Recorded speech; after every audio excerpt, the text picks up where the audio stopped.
Hi ಎಲ್ಲರಿಗೂ and welcome back. ಇವತ್ತು ಹಲಸಿನ ಬೀಜವನ್ನು ಉಪಯೋಗಿಸಿ ಸುಲಭವಾಗಿ ಕಟ್ಲೆಟ್ ಮಾಡೋದು ಹೇಗೆ ಅಂತ ನಾನಿಲ್ಲಿ ಶೇರ್ ಮಾಡ್ತಾ ಇದ್ದೀನಿ. ತುಂಬಾ ಟೇಸ್ಟಿಯಾಗಿರುತ್ತೆ.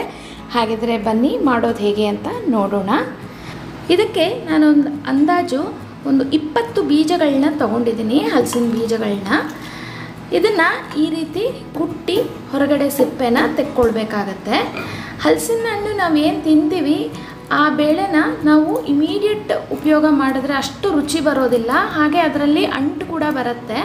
ಆದ ಕಾರಣ ಸ್ವಲ್ಪ ಹಳೆದಾಗಿರುವಂತಹ ಬೀಜಗಳನ್ನ ತಗೊಳ್ಳೋದು ಒಳ್ಳೆಯದು. ಒಂದು ವಾರ 10 ದಿವಸ ಇಟ್ಟಿರುವಂತಹ ಬೀಜಗಳನ್ನ ನೀವು ಇಲ್ಲಿ ಉಪಯೋಗ ಮಾಡ್ಬೋದು. ಇದಕ್ಕೆ ನೀರು ಹಾಗೂ ಸ್ವಲ್ಪ ಉಪ್ಪನ್ನ ಸೇರಿಸಿ ನಾನು ಬೇಯಲಿಕ್ಕೆ ಇಡ್ತೀನಿ.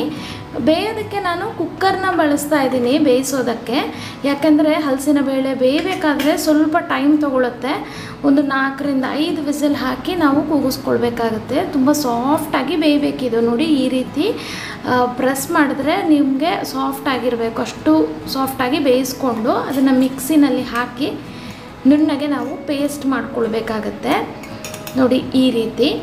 ಇನ್ನು ಮಸಾಲೆಗೆ ಒಂದು ಬಾಣಲೆಗೆ 2 ಟೇಬಲ್ ಸ್ಪೂನ್ ಅಷ್ಟು ಎಣ್ಣೆ ಹಾಕ್ಕೊಂಡಿದ್ದೀನಿ.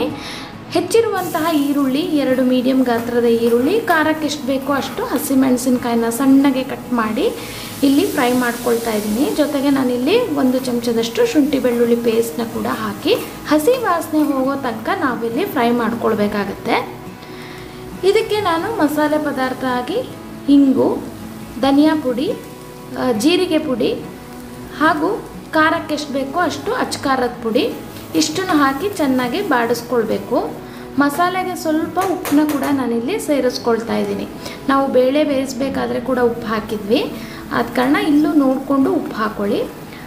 ಈ ಈರುಳ್ಳಿಗೆ ಎಷ್ಟು ಬೇಕೋ ಅಷ್ಟು ಉಪ್ಪು ಹಾಕಿ ಚೆನ್ನಾಗಿ ಫ್ರೈ ಮಾಡ್ಕೊಳ್ಳಿ. ಮಸಾಲೆ ರೆಡಿ ಆಯಿತು. ಈ ಮಸಾಲೆನ ನಾವೇನು ಬೇಳೆನ ರುಬ್ಕೊಂಡಿದ್ವಲ್ಲ ಅದಕ್ಕೆ ಸೇರಿಸ್ಕೊಳ್ಬೇಕು. ಹೆಚ್ಚಿರುವಂತಹ ಕೊತ್ತಂಬರಿ ಸೊಪ್ಪನ್ನ ಕೂಡ ನಾನಿಲ್ಲಿ ಸೇರಿಸಿದ್ದೀನಿ. ಇನ್ನು ಬೈಂಡಿಂಗಿಗೆ ಅಂತ ನಾನು ಅವಲಕ್ಕಿ, ತೆಳು ಅವಲಕ್ಕಿನ ಮೊದಲೇ ನೆನೆ ಹಾಕಿದ್ದೆ. ಅದನ್ನು ನಾನು 1 ಕಪ್ಪಷ್ಟು ಇಲ್ಲಿ ಸೇರಿಸ್ಕೊಂಡಿದ್ದೀನಿ.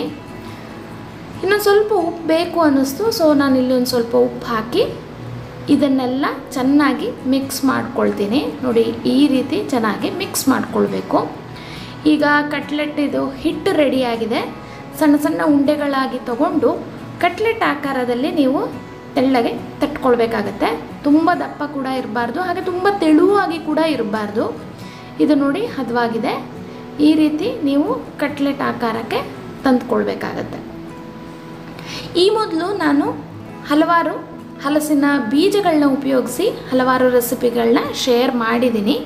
ಲಡ್ಡು ಆಗಿರ್ಬೋದು ಅಥವಾ ಸಿಹಿ ಕಟ್ಲೆಟ್ ಆಗಿರ್ಬೋದು. ಈ ರೀತಿ ಲಿಂಕ್ನ ಡಿಸ್ಕ್ರಿಪ್ಷನ್ ಬಾಕ್ಸಲ್ಲಿ ಕೂಡ ಹಾಕ್ತೀನಿ. ಇದನ್ನು ನೀವು ಡೀಪ್ ಫ್ರೈ ಕೂಡ ಮಾಡ್ಕೊಳ್ಬೋದು ಅಥವಾ ತವಾದಲ್ಲಿ ಎಣ್ಣೆ ಹಾಕಿ ಶಾಲೋ ಫ್ರೈ ಕೂಡ ಮಾಡ್ಕೊಳ್ಬೋದು.